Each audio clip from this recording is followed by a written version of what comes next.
insurance, only 59%, that's 6 out of 10 workers in the U.S. have health insurance now furnished at work. Only 59%. Now, how do you save on your health insurance? Just like anything else, you increase your deductible and or your co-insurance amount. So how many of you pay for your own or a portion of your own health insurance right now? Raise your hand. Now, see, it's about half of the room. That's about with the national statistics. And so it's a war we fight. I pay for mine, right? It's a huge battle with the ever-increasing cost. This stuff goes up like a rocket, doesn't it? Say yes. Yes. So we're constantly fighting for ways to keep our costs down on health insurance.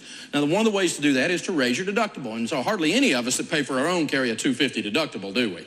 Most of us carry $1,000 or more in a deductible on that. So you kick that up. Again, if you got a $10,000 emergency fund, you can afford to do that. Now, a lot of policies are, the co-insurance amount are set up on like 80-20.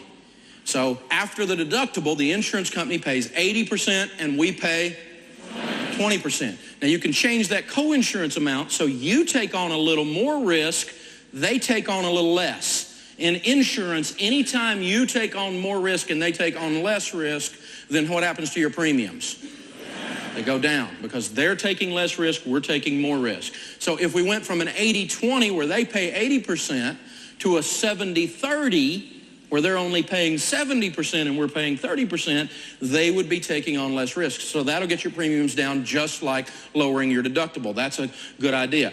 Now, one thing you always want to do is you want to increase your stop loss, but never decrease your maximum pay. Now, let me explain what that means. Stop loss is your maximum out of pocket. If you have a $10,000 stop loss, you'd pay your deductible plus your 20% of the 80-20 till you got up to $10,000. After $10,000, they'd pay 100%. Okay? So it's a good idea. You can pick up a little more. You could, if you got a $15,000 emergency fund, you could take a $15,000 or even a $20,000 stop loss as long as they pay 100% after that. See, I'm not worried about the $10,000 or $15,000 or $20,000 event if I've got an emergency fund. What I'm worried about is the $150,000 or $200,000 event, right? You too? Say right. Okay, so if my stop loss, even if I'm going to pay out of pocket up there to $15,000 or $20,000, I can handle that. I'll work my way through that, and after that they pay 100%. So if you've got a $5,000 stop loss now, you might investigate taking it to a $15,000 if you have a fully funded emergency fund. Again, dropping your premiums, but do not let them reduce the maximum pay. The maximum pay is the maximum they'll pay out total. So you get in chemo land. You get in a triple, quadruple bypass thing, and they got $1 million cap on what they'll pay. Everything after $1 million, you are on your own. If they lower that to $500,000, you're on your own. And so that is not a good buy to drop down your maximum that they pay. Always keep that up there at least $1 million. It doesn't save you much to drop that one down. But your first dollars down here, your deductibles and your maximum stop loss, your maximum out of pocket thing, those are good buys and can keep your premiums down. The best thing out there, though, is the new HSA. See if an HSA, a health savings account, will make sense for your specific situation. The HSA, the health savings account, is a tax-sheltered savings account for medical expenses with a high deductible insurance policy. Now let's look at the numbers on this. I pulled these for an actual 30-year-old couple in our area. An actual 30-year-old couple were to buy a major medical health plan. They would be paying about $640 a month. For that, they'd get a $500 deductible with an 80-20 copay. So after they meet their deductible, then the insurance company would pay 80%, the young couple would pay 20% after that. And that's a pretty standard health plan, isn't it? Say yes. Yes. $640 is a lot of money a month, isn't it? Say yes. Yes. Big time. And so the deal is then that we said, okay, what about the HSA? The HSA is only $316 a month, not $640 a month, but it's got a $5,650 deductible. Whoa, big deductible.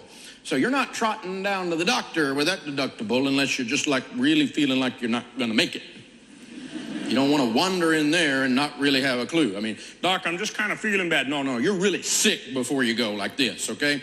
And after $5,650, the insurance company pays 100%. Now, that's a pretty cool feature right there. So you're taking the first $5,650 worth of risk. After that, they are taking the rest of the risk. So what's the deal? Well, gosh, I'm saving $300 and something a month. That's $3,888 a year difference in those two policies, almost $4,000 that I'm saving. I'm taking $5,000 more risk, so I got to go a little more than a year without many events. So if you've got chronic illness in your family where people are having to go to the doctor for a lot of different things, then you do not want the HSA because you're going to be burning into some big bucks. I mean, you'll burn through the extra $3,000 you're saving pretty quick out of pocket if you're running through $6,000 worth of medical bills a year. But the Ramsey family, we're really a healthy bunch. We hardly ever go to the doc. I mean, it's a big, hairy deal if we go to the doc. So it's been a very good risk for us because we've never met the deductible since we've had our HSA. And the cool thing is this. You get to take the deductible amount and put it, if you want to, up to that $5,650 a year into a savings account and create a tax deduction regardless of your income. I can write this off. This is weird. They just hadn't figured it out yet. They'll take it away from me soon. But you can write off, no matter your income, $5,600 a year, and then I can spend that money in the health savings account on health needs of any kind. So if I go in the doc and I've got to pay the doc, I can pay it out of that account, and I never pay taxes on it if it's spent on health insurance, if it's spent on health needs of some kind. And so it's tax-free health care out of my pocket in a savings account. If I don't use it, it grows without paying taxes on it, tax deferred. And so what we've done is whatever minor doctor bills we had, we just paid for them. And I just use this thing as another way to save and invest money, tax deferred and tax free. It's a tax break then. But I've got another big, hairy emergency fund over here called an HSA that's really built up over the years. You do $5,000 a year for several years, you got a little bit of money thrown in there, don't you? And you got the extra $5,000 because you're paying $4,000 less.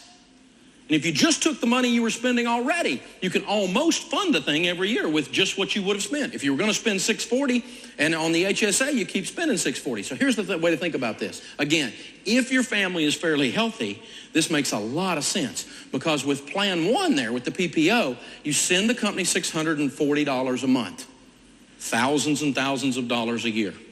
If you don't go to the doctor and use the insurance, they keep all the money. In Plan 2, you send them about $3,600 a year. You put the same, about another $4,000 into a savings account. If you don't go to the doctor, you keep the $4,000. I like that plan, okay? And this will also give you an incentive to stay healthy and do healthy things. Really, really, really a good idea. You're listening to The Dave Ramsey Show. Thank you for being with us, America. We're glad you're here. Jeremy is with us. He's a freshman in college, 19 years old in Salt Lake City. Hey, Jeremy, what's up in your world? Why do I need health insurance while I'm in college? I mean, I'm fairly healthy. Accidents happen. You can be walking to class and step off the curb and twist your ankle. Things happen to folks, and you need health insurance. The number one cause of bankruptcy in America today is financial problems due to health insurance not being there. So the best thing you can do is if your parents have a policy, jump onto theirs. It won't cost much at all for them to add you, keep you under the family plan. At 19, you definitely qualify for that as a college student. So it shouldn't cost much at all. And even if not, even if you go into the open market as a 19-year-old buying your policy on your own, it's still not a bunch of money. And you're taking one of the biggest financial risks you can possibly take walking around without health insurance. So always have health insurance. Just because you're healthy now doesn't mean you're always going to be healthy. My sophomore year in college, I got mono and stayed sick for several months. During that time, I was so glad I had health insurance because those doctor visits add up fast. Another time, one of my friends was walking back to the dorms one night and fell off the sidewalk and sprained her ankle.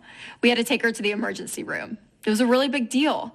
So she was thankful she had health insurance. But what if we weren't covered? We would have had to fork over tons of money to pay our bills, or worse, suffer through it and hope we got better on our own. You see, anything can happen. That's why it's always important to have health insurance.